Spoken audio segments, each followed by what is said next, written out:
우리는 흔히 나답다라는 말을 합니다. 그러나 잘 이해가 가지 않습니다. 나답다?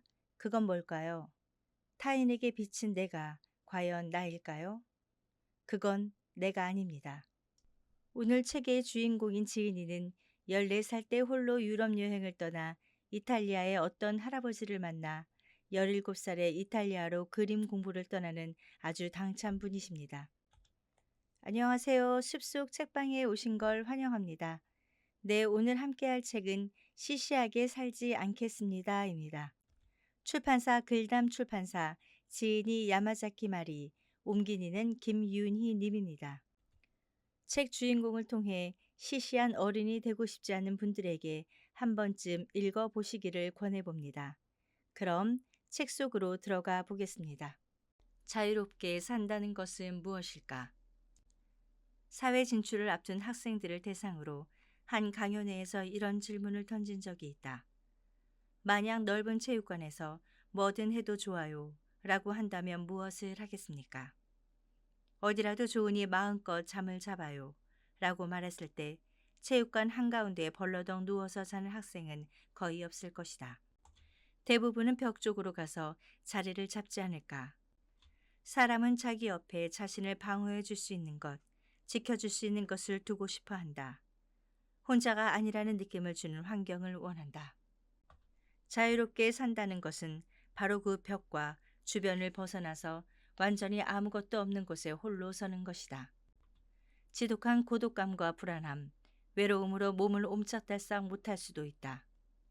아무도 없는 우주 공간에 버려진 것 같은 기분이 들지도 모른다.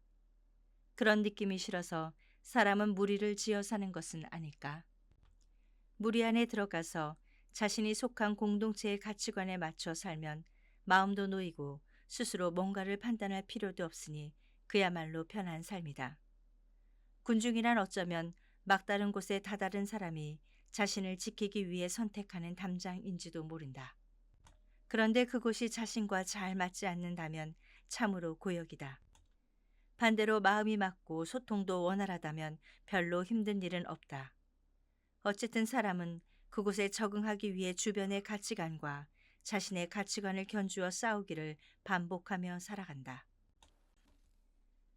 어디든 그 공간과 잘 어울리며 적응하는 사람이 있는가 하면 여러 사람과 있으면 좀처럼 자신을 드러내지 않는 사람도 있다.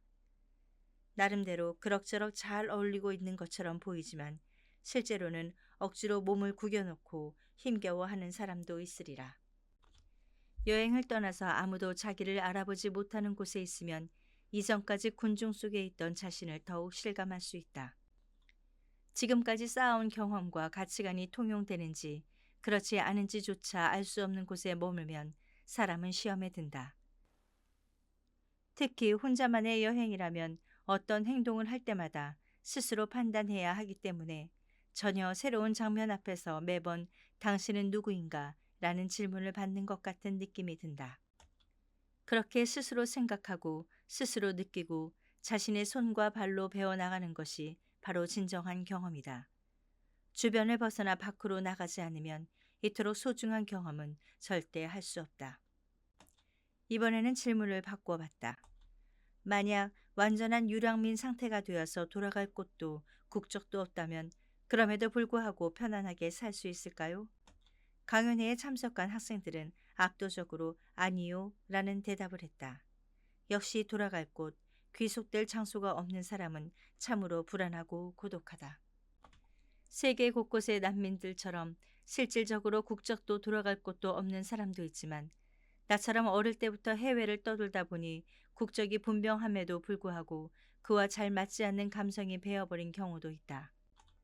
나는 지금 이탈리아에 살고 있지만 그동안 중동의 시리아, 이집트, 쿠바, 포르투갈, 미국 등 수많은 나라를 떠돌며 지냈다. 각각의 나라에서 받아들이기 어려운 이질감을 느낀 적도 있지만 그곳에 적응하기 위해 수용할 수밖에 없는 부분도 있었다. 여러 나라에서 다양한 문화와 가치관을 접하는 동안 나 자신이 어딘가에 소속되어 있다는 느낌이 점점 애매해지고 희박해져 갔다. 그리고 어느 사이인가 주변을 벗어나 나 혼자 떨어져 나와 버렸다.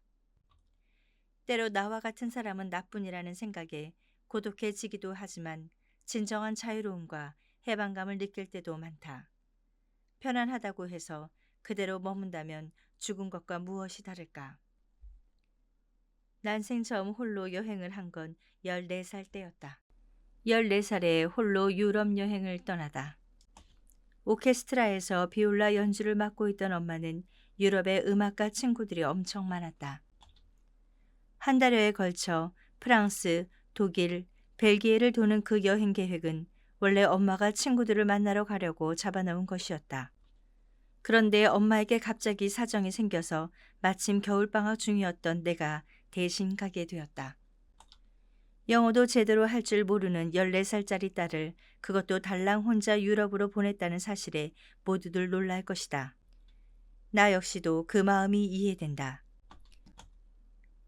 지금 나에게는 아들이 하나 있는데 그 아이가 14살이 되었을 때 똑같이 떠나보낼 수 있겠느냐고 묻는다면 절대로 안 된다까지는 아니더라도 조금 무리 아닐까 하는 생각이 들 테니까.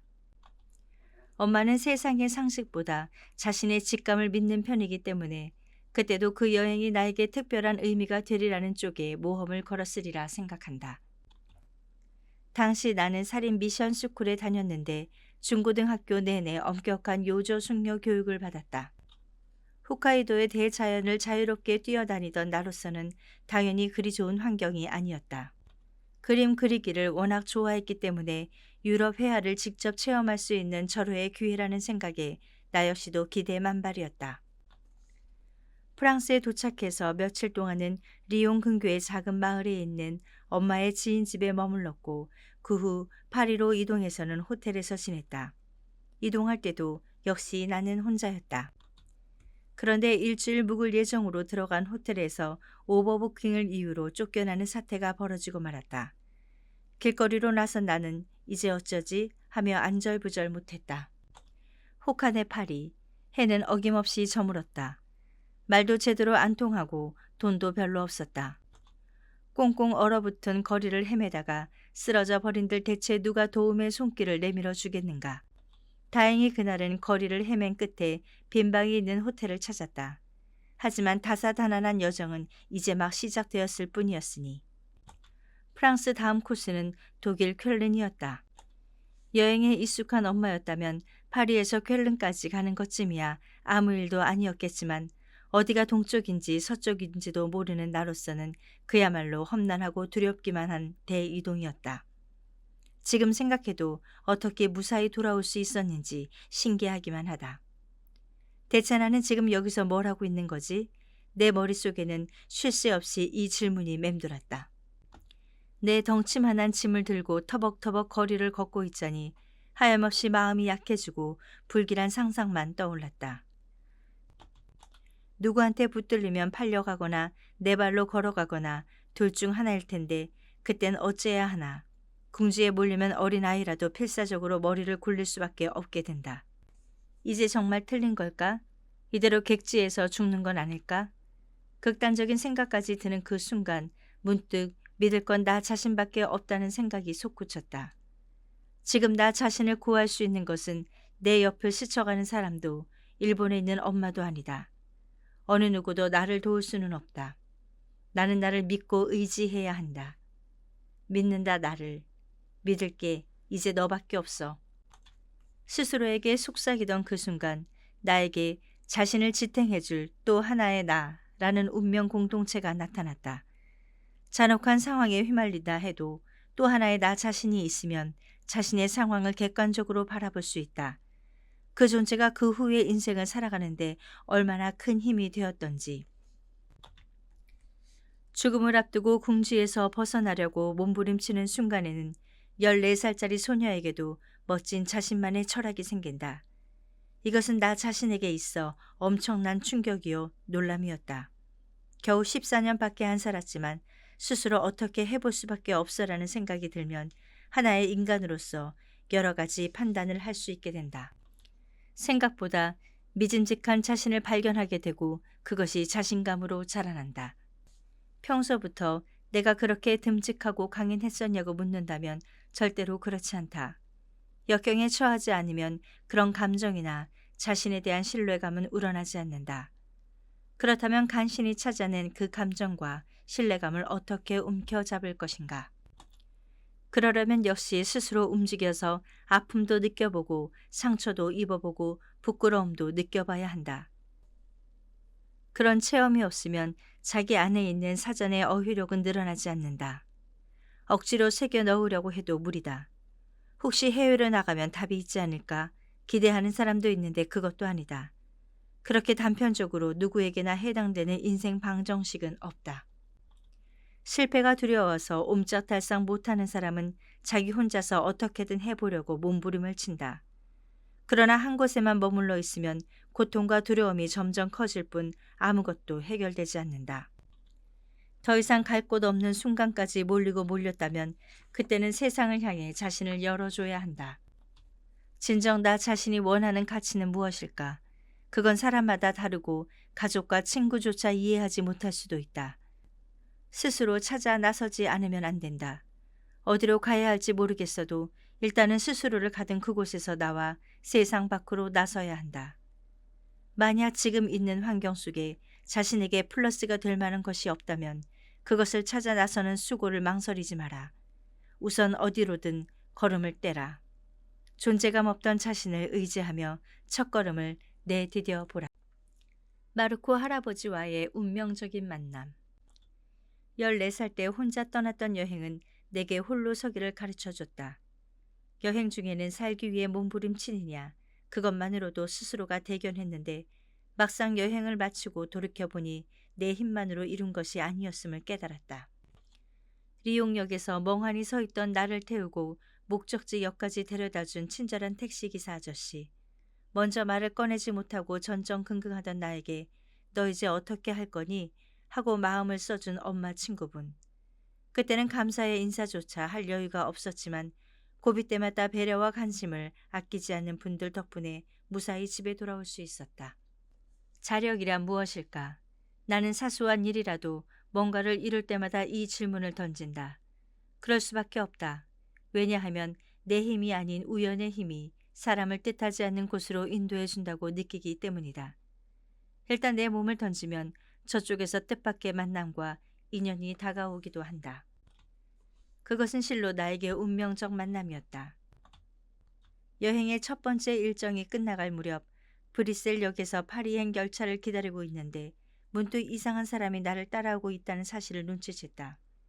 모지 코트를 입은 그 노인은 내가 어디론가 조금만 움직여도 가까이 다가와서 안 보는 척 나를 지켜봤다. 뭐야 저 사람?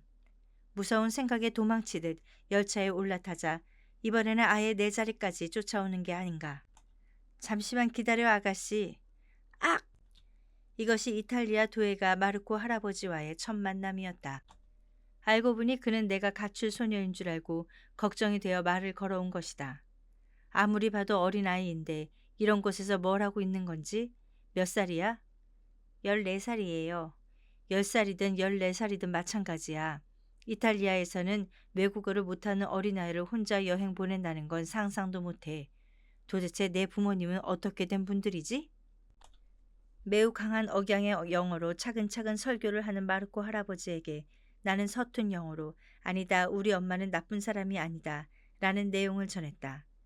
나는 어려서부터 그림 그리기를 좋아해서 유럽의 멋진 그림을 보러 왔을 뿐이라는 말도 함께. 그런데 내 말을 들은 할아버지가 더욱 화를 내는 게 아닌가.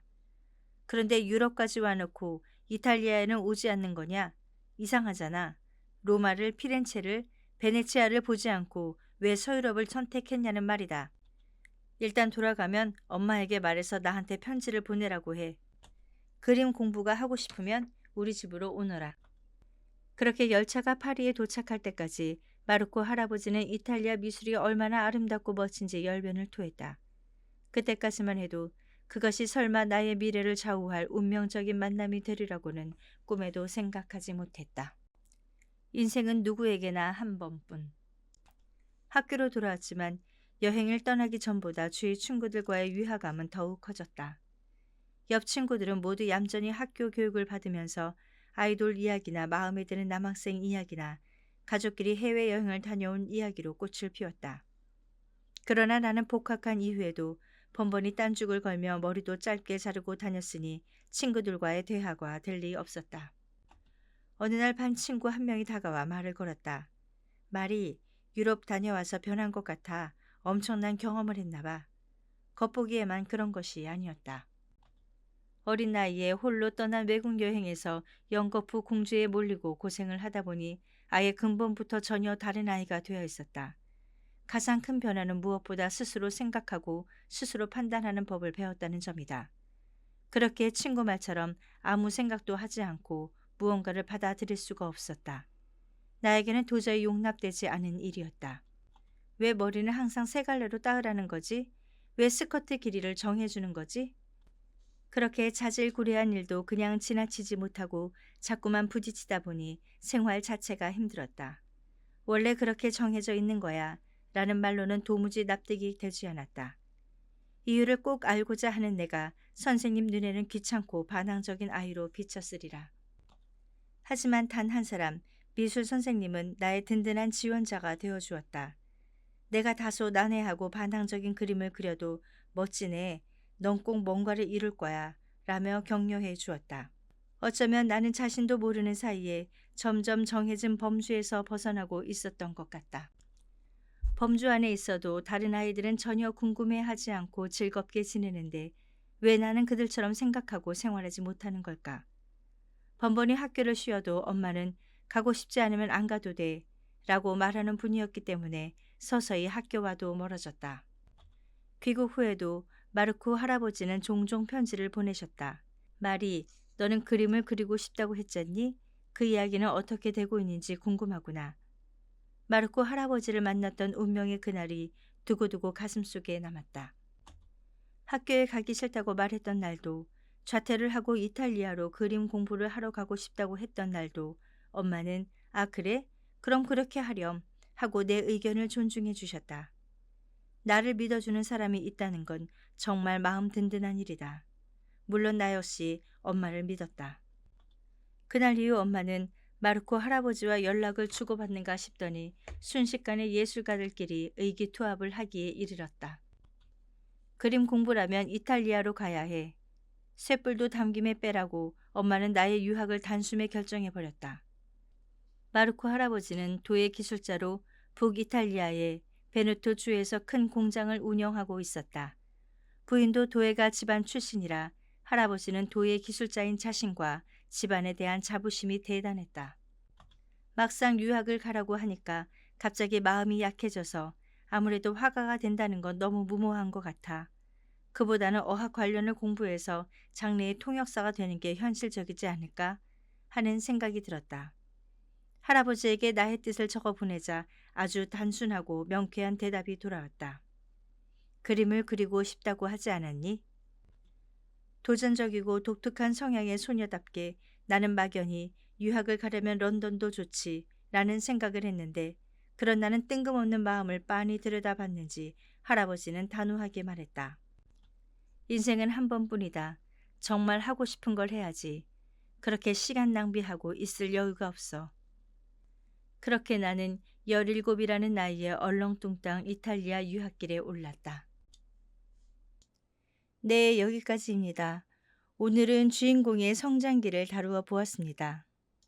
다음 시간에는 어른이 되어 작가가 된 후를 함께 나누어 보겠습니다. 거저받은 오늘에 감사하며 오늘도 행복하시길 바랍니다.